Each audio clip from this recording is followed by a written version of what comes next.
Bismillahirrahmanirrahim. Assalamu alaikum, students of class 9th. Hope all of you are fine. Dear students, today we are going to start the chapter number 5 of your biology textbook, and which is about cell cycle. In this chapter, we will study the reproduction in the eukaryotic cells.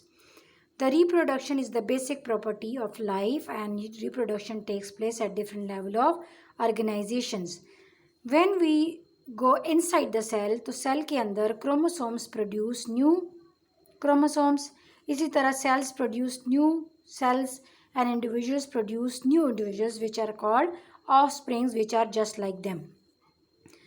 While we are studying these level of organization, reproduction at different level of organization, we come to know the basic biological principle which was proposed by Rudolf Virchow, and this principle says that all organisms originate from the already existing cells, यानी कि all cells come from the already present cells. This principle very much explains the all aspects of reproduction plus the ensurety of continuation of life also. So reproduction, which is commonly called as cellular reproduction or cell division, it takes place in the form of a cycle which is called as cell cycle. अब cell cycle जो है वो मुख्तलिफ series of events हैं until the cell completely divides by mitosis to produce a new cells. ठीक है, cell cycles में जो सेल है, सेल डिफरेंट इवेंट्स में से गुजरता हुआ माइटोटिकली डिवाइड करके दो में डिवाइड हो जाते हैं, इसे कहते हैं सेल साइकिल. अब सेल साइकिल को आसानी के लिए 2 मेजर फेजेस में डिवाइड किया गया है, that is interphase and mitotic phase. Mitotic phase को एम फेज भी बोलते हैं. Interphase much longer period of time होता है, ज़्यादा वक्त लेता है और ये लंबा पीरियड होता है, जबकि सेल साइकिल में जो स्मॉल पीरियड है वो है माइटोटिक फेज. इंटरफेज में जो सेल है वो तैयारी करता है, तमाम इवेंट्स में से पास होता हुआ माइटोटिक डिवीजन के लिए प्रिपरेशन हो रही होती है, और जैसे ही इंटरफेज कंप्लीट होती है सेल जो है वो माइटोटिक फेज में एंटर होता है और डिवाइड करके 2 में डिवाइड कर जाता है, 2 सेल्स में डिवाइड कर जाता है. इंटरफेज 2 का मैंने बताया है कि मच लॉन्गर पीरियड है और इसमें मेटाबॉलिक एक्टिविटी हाई होती है, तो इसलिए इसको मज़ीद 3 फेजेस में डिवाइड किया गया है. फर्स्ट फेज़ G1 फेज़ जो कि फर्स्ट गैप भी कहलाता है, second synthesis phase and third is G2 phase जिसको सेकेंड गैप भी बोलते हैं. जी फेज़ जो है जैसे ही सेल डिवाइड होके बनता है फ़ौरन से जी फेज़ में दाखिल हो जाता है, और जी फेज़ में वो नेक्स्ट साइकिल की तैयारी करता है, दैट इज़ इंटरफेज़ का फर्स्ट फेज़ में, दैट इज़ G1 फेज़ में सेल इंटर हो जाता है फ़ौरन से shortly after its production. G1 phase में सेल साइज़ में इंक्रीज़ करता है क्योंकि उसमें मज़ीद प्रोटीन्स बनती हैं, सेल ऑर्गेनल्स बनते हैं जैसे कि माइटोकॉन्ड्रिया एंड क्रोमोसोम्स, और जो एंजाइम रिक्वायर्ड हैं G1 फेज़ से नेक्स्ट फेज़ सिंथेसिस फेज़ के लिए, वो एंजाइम्स भी G1 फेज़ में बनते हैं. So by the production of proteins increase in the number of organelles and by the production of various enzymes which are required for the duplication of chromosomes in the S phase, in G1 phase the size of the cell increases.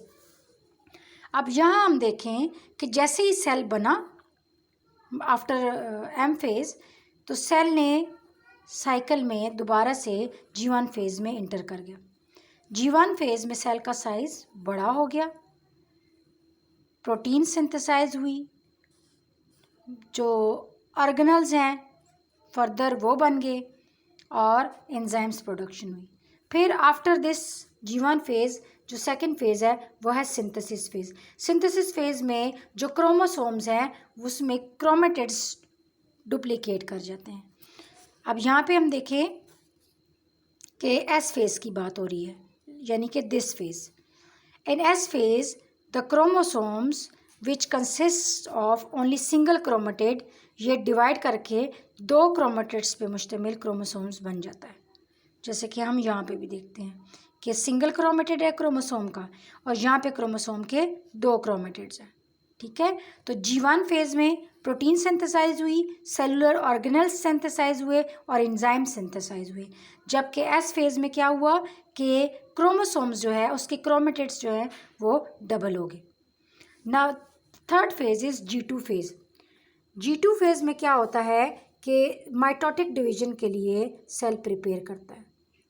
तो तमाम proteins जो हैं जो mitosis के लिए चाहिए होती हैं, जैसे कि स्पिंडल फाइबर और प्रोटीन्स, वो सारी प्रोड्यूस होती हैं। जैसे कि हम यहाँ पे देखते हैं कि G2 फेज में ये वाली प्रोटीन सिंथेसाइज हुई जो यहाँ पे शो हो रही हैं, ठीक है।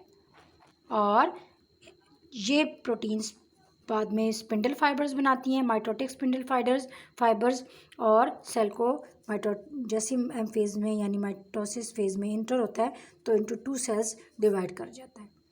After G2 phase M phase होती है माइटोटिक फेज़, और ये डिवाइड कर जाता है सेल इंटू 2 में, और इसके बाद दोबारा से सेल साइकिल स्टार्ट हो जाता है।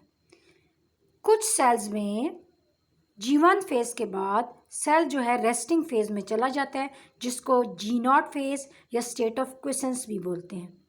अब ये G0 फेज़ जो होती है ये इसमें सेल डिवीजन जो है वो स्टॉप कर जाती है, या तो परमानेंटली या टेम्परेली। जैसे कि न्यूरॉन सेल में ये इनडेफिनेट पीरियड ऑफ टाइम के लिए सेल जो है वो G0 फेज़ में इंटर हो जाता है। कुछ सेल्स ऐसे होते हैं, लिवर एंड किडनी, इसमें सेमी परमानेंटली इंटर कर जाता है cell from G1 phase two G0।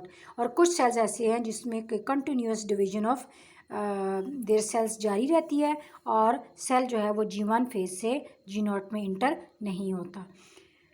Hope करती हूँ स्टूडेंट्स आपको ये समझ आ गया होगा। आप इन क्वेश्चंस को, जैसे कि आपके स्कूल की तरफ से नोट्स प्रोवाइड किए गए हैं, उन क्वेश्चंस के मुताबिक नीट कॉपीज़ पे उतारें और याद करें। Thank you. अल्लाह हाफिज़।